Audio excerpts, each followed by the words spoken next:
I can start? Okay. So welcome. This is Cynthia Stewart. I am with the Bike Barn Custom Fit Studio. I have managed the studio since 2009. We are fortunate in Houston to have some great fit studios. Our owners were very, very insightful, and we're one of the first in the country to open a dedicated fit studio. I'm also a cyclist. I've been riding for, gosh, I keep saying 20 some years, but it's probably been longer than that now. I used to be a very serious cyclist, riding 5-6 days a week, and I ride mountain bike, road bike, cyclocross. We used our cyclocross bikes back then for gravel, but I've ridden on gravel. A little bit of everything, but I used to race mountain bikes a little bit. I've even done a triathlon, so I can relate to my tri customers also. So I'm familiar and experienced with all kinds of cycling, and we fit all kinds of bikes here in the Custom Fit Studio, not just brands that we sell here, but brands that, bikes that you've bought elsewhere. So that's a little bit of history. I've been with Bike Barn since 2006. Like I said, I've been doing this for a few years. So we perform over, I don't know, over 1,000 fits a year, I'd say. So I've got a little bit of experience doing this. So again, welcome. I don't know, it's hard when I'm talking to a camera. I don't know who the audience is, if you're MS-150 riders, if you're racers, if you're recreational, just around the neighborhood. Doesn't really matter. Everyone should be comfortable on their bike. And so that's what we're focusing tonight on, common foot issues. And we want to make sure that no matter who you are, what kind of riding you do, that you are comfortable and your feet feel good. Because I don't know about you, but if my feet hurt, it makes for a miserable Cynthia, that's for sure. So some of the most common foot issues that I hear people complain about, and that can be caused while cycling, is burning or hot foot, tingling and numbness, and cramping and swelling. And I always, when I have you people here with me live, I always am asked the question, well, what is hot foot? And I always say that if you have to ask, you're not experiencing it. Because if you had hot foot, you would know. Hot foot is literally a burning sensation on the metatarsal pad on the underneath side of your foot. And it feels like your foot's on fire. So it's not anything that we want you to have to endure. So it is I hear a lot of people complain about it. It's not just a summertime thing. I hear people complain about it year round. So our foot, I hope you can see this next slide with the skeletal image of the foot. Our foot has a lot of bones in it, and I'm not going to sit here and give you an anatomy lesson, but there's a lot of bones in our foot. The metatarsals are our toes, and and when you look at it from the side, we have a longitudinal arch. Now, all of those bones and all of those nerves that are in our feet, that can be a lot of the common issues with common causes for the issues that you might be experiencing. But when you start thinking about all of those bones and what do they do, the role of our foot is really, our foot is designed to walk and run. Our arches store and release energy, and that helps to propel us forward. So you then try to put your foot in a cycling shoe, and what do you think about a cycling shoe? How is it different than an athletic shoe? It's got a much stiffer sole, and there's a reason for that. We don't want the foot to be moving or bending. Our foot is designed when we're riding to transfer power to the pedal. We just want it to work as a lever. So if your arch that is designed to move and store and release energy is doing that in your cycling shoe, it can actually be detrimental to your efficiency on the bike. And then the other thing our foot does is stabilizes the knee. So many times when I have customers or athletes that come in and have knee issues, it's typically an issue that is starting at the foot.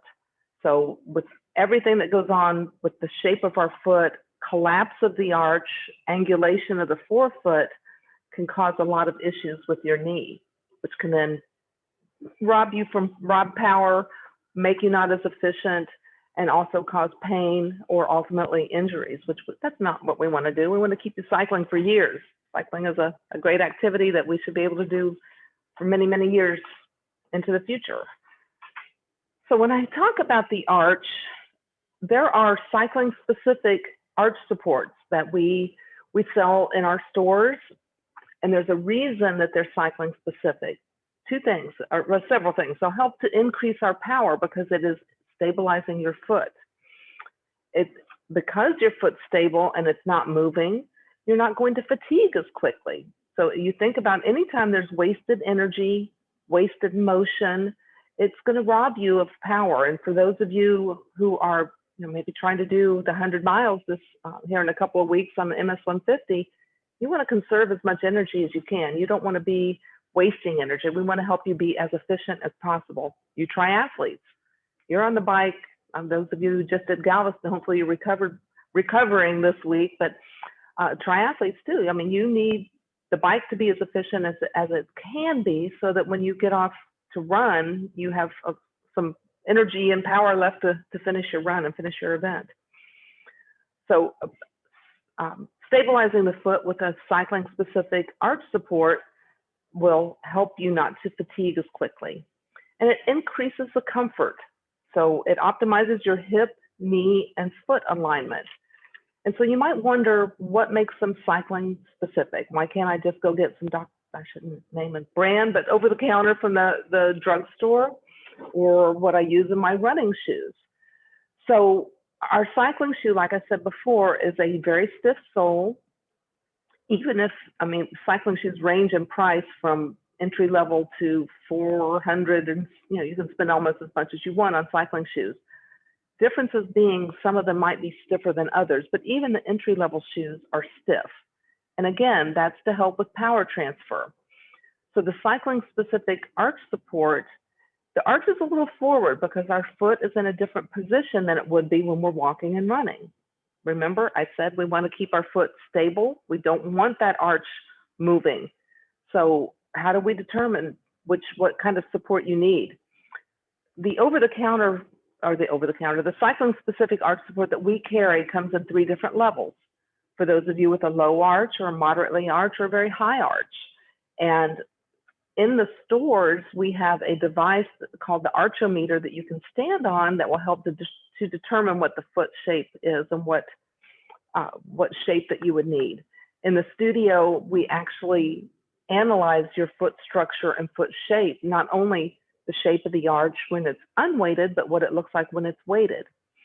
So several things. It's a little more forward up under your arch. And if you try them on and walk around, it may feel like it's not quite right, like it's not that comfortable. But most times when you get on the bike and cycle with it, it's going to feel much, much better because your foot's in the cycling position as opposed to trying to walk or run.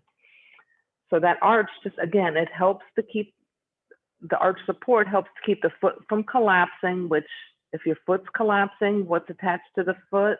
Your tibia or your shin, which goes up to your knee. And if the foot's collapsing and that tibia is moving back and forth, that can cause the tibia and the femur to rub against each other, which again, I'm not a spring chicken anymore, and the cartilage I have left in my knee, I want to preserve what's left. And so I'm doing everything I can to stabilize my feet.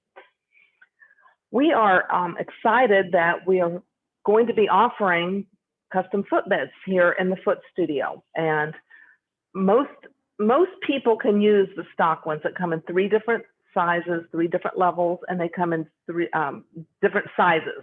And that'll put the arch in a different place. And they have a metatarsal button too, which that metatarsal button just helps to keep your toes and the bones in your feet from collapsing and irritating the nerves that's in between your bones. But we have some candidates or some athletes that would be great candidates for a custom footbed. And it's not like going to the podiatrist and paying $400 or $500 for custom insoles. These are molded, heat molded, and designed to fit your unique feet. And each foot is molded separately. So they will help you to be more comfortable. They're going to help you prevent injuries.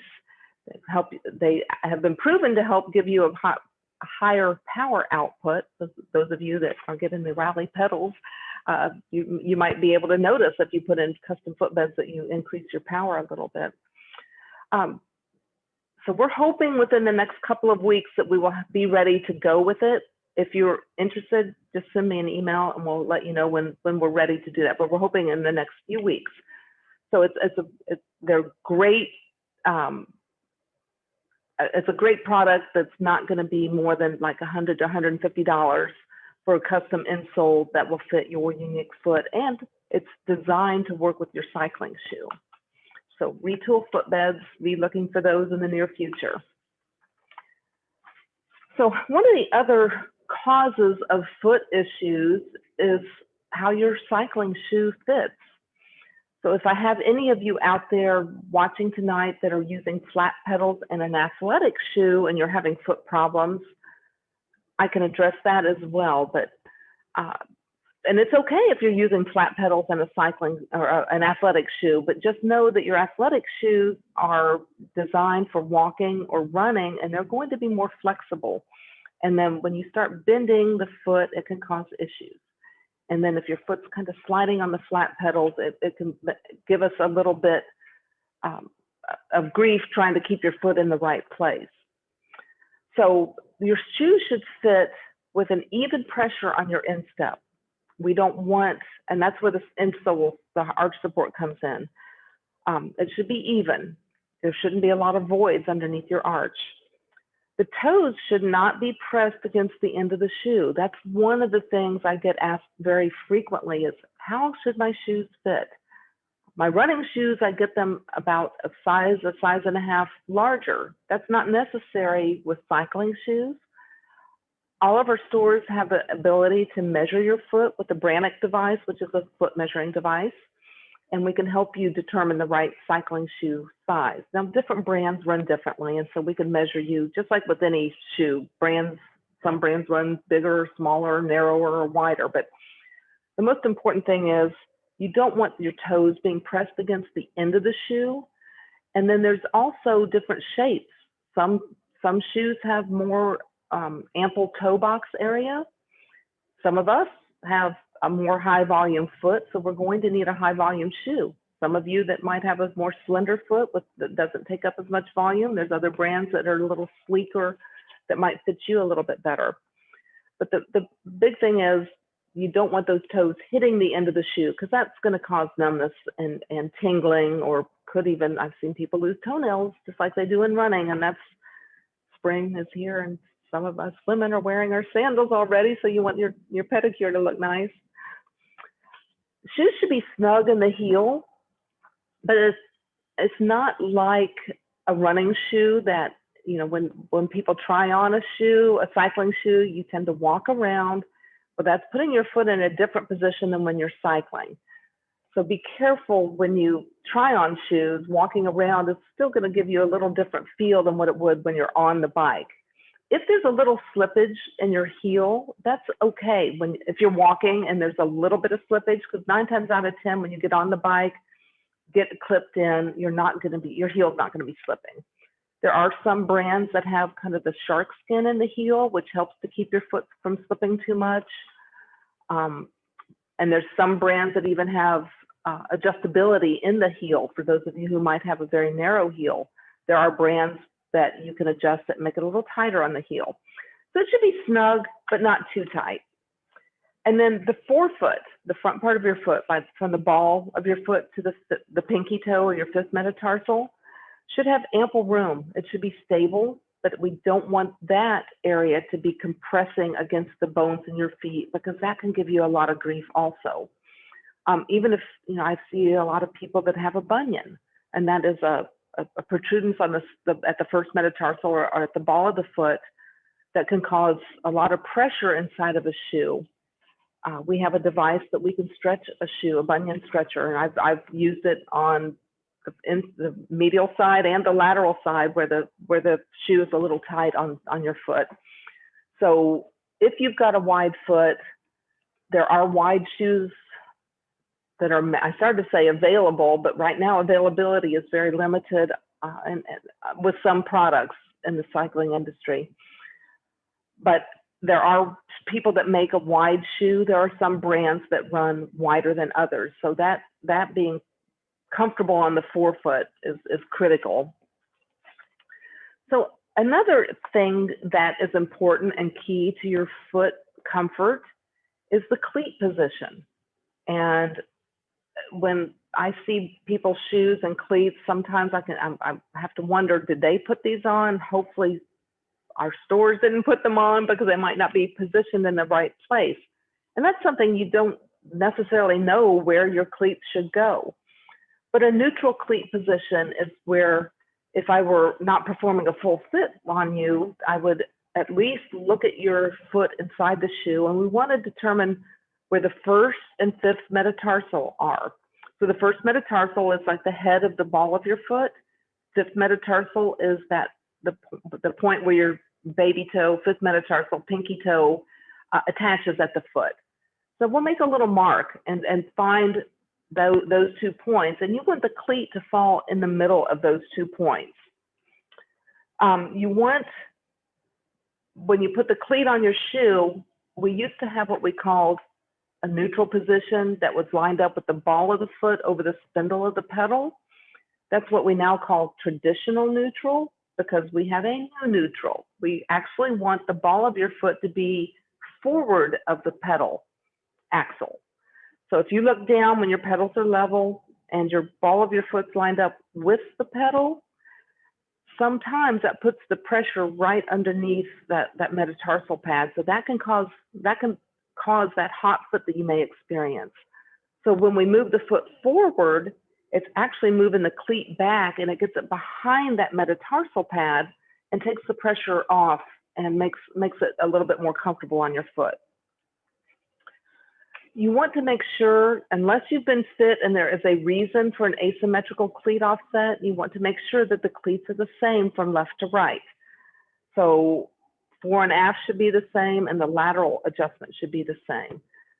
The other thing is, if it's a road pedal or a mountain bike pedal, they'll all have a little bit different adjustability. But the other thing is, where your feet are laterally on the pedals, that can sometimes cause some pain on your foot. If you feel like your foot is, kind of falling to the outside, that's not comfortable. So sometimes we want maybe to widen your stance by different measures and keep the cleat in the center of the sole. And then the other thing is, check the wear on your cleats. Now, those of you with a road shoe that has a plastic cleat, so like Look, Shimano, those types of pedals, the cleats will wear out, and there's a little wear indicator on there. So a couple of things can happen. If they're getting worn out, you have trouble clipping in and you have trouble unclipping. But if there's wear on them also, it can cause your foot to kind of not be as stable laterally. So that's always a good thing, is to check the wear on your cleats. With the metal cleats that often come with mountain bike type pedals and shoes, they can, I've experienced this before as a fitter, and I made the most stupid mistake with my brass cleats. They were very durable, but they're soft and they're designed to wear out before the pedal.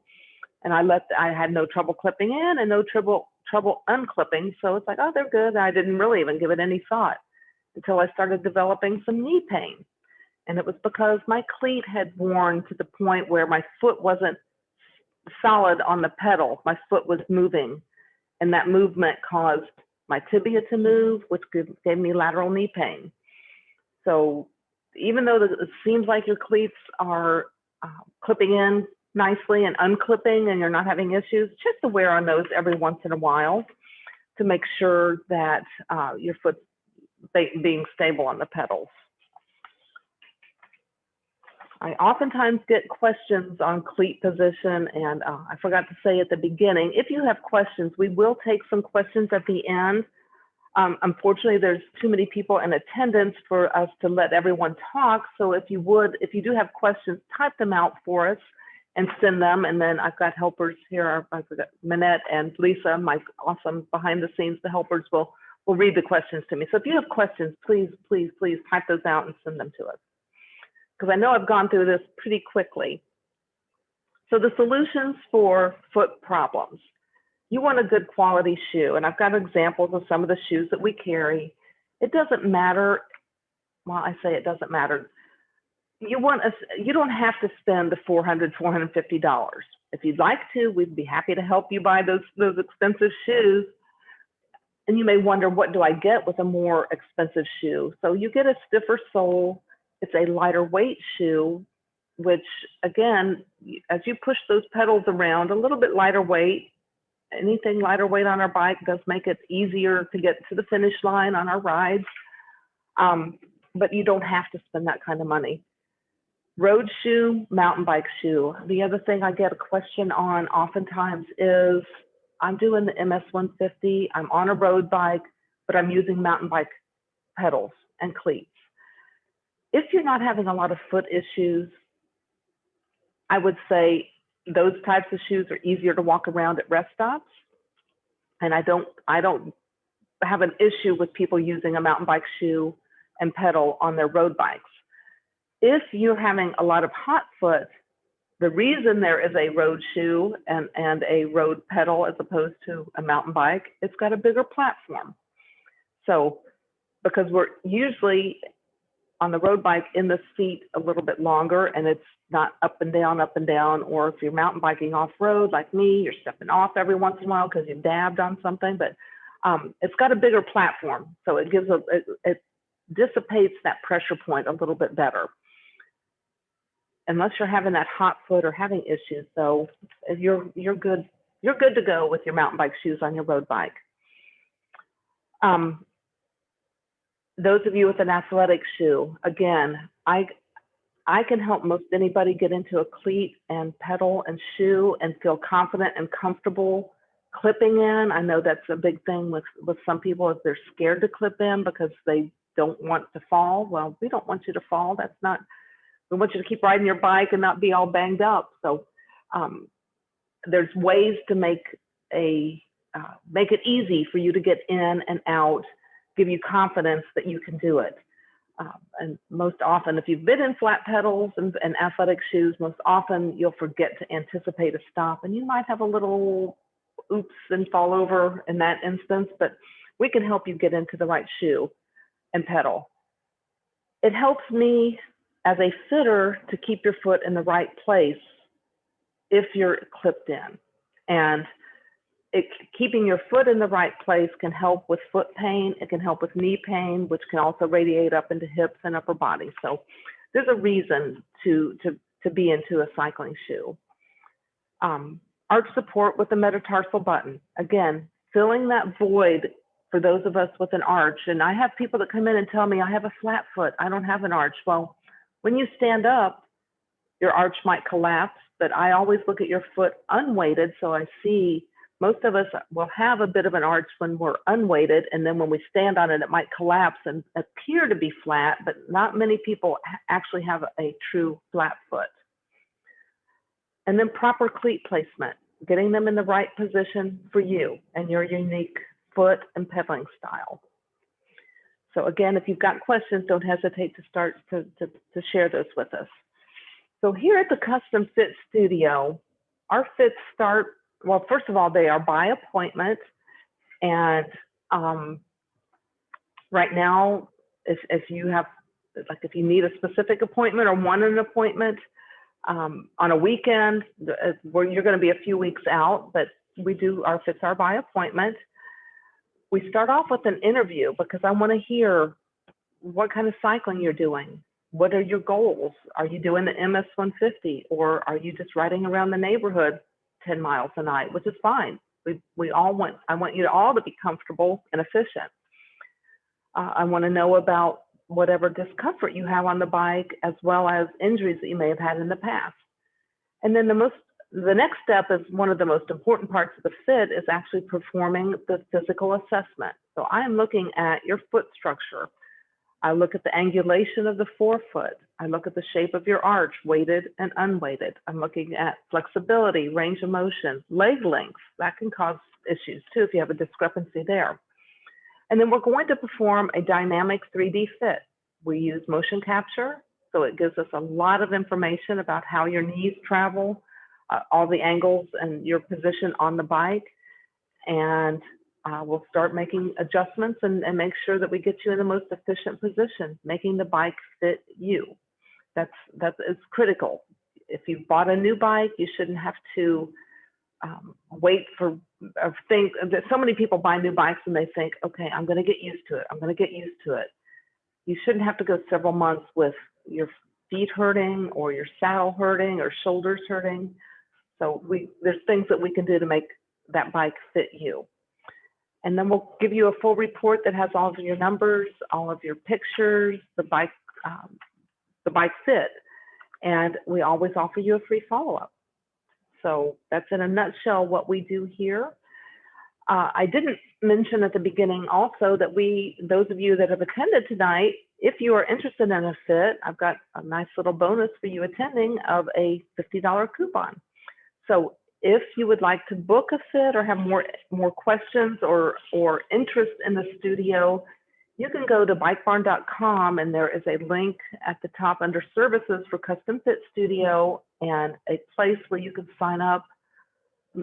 I don't have online booking, but you can sign up an inquiry and you can ask questions there and I'll call you. And if you just use this reference that you were here for the April clinic, that will give you $50 off.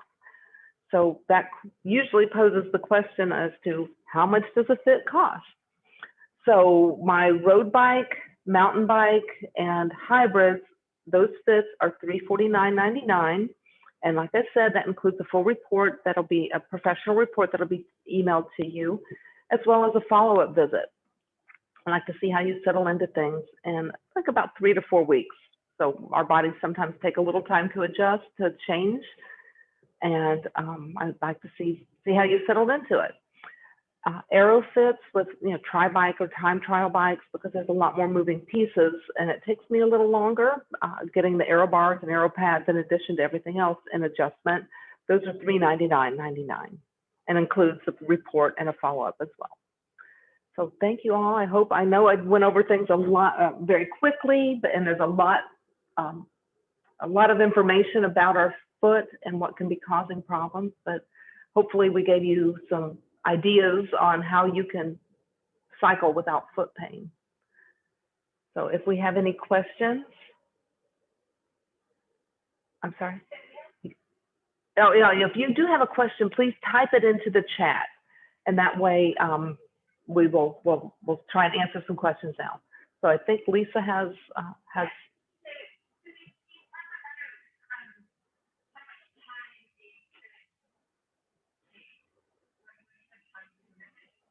Okay, so I don't know if they can hear Lisa. The question was, what is the time commitment and how long does a custom fit take? Our fits take about 2 to 2.5 hours, and I know that seems like a long time. Most people are like, wow, that went really fast, and it still took me 2 hours. And some people are like, what are you going to do in those 2 hours? Which all the things I just said. We start with an interview.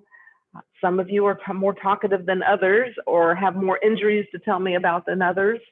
And so the interview usually can take anywhere between 5 and 10 or 15 minutes, physical assessment.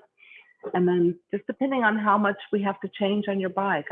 Sometimes if you're not on the right saddle and I have to change the saddle out, that may take a little bit longer. But sometimes I get done in an hour and a half, but other times I usually block out 2.5 hours. That's a good question.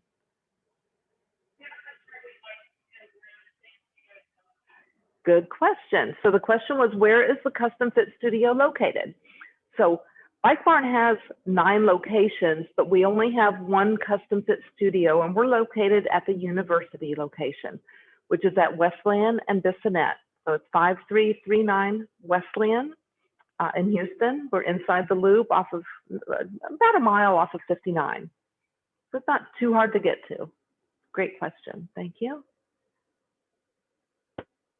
And is that going to be it for questions?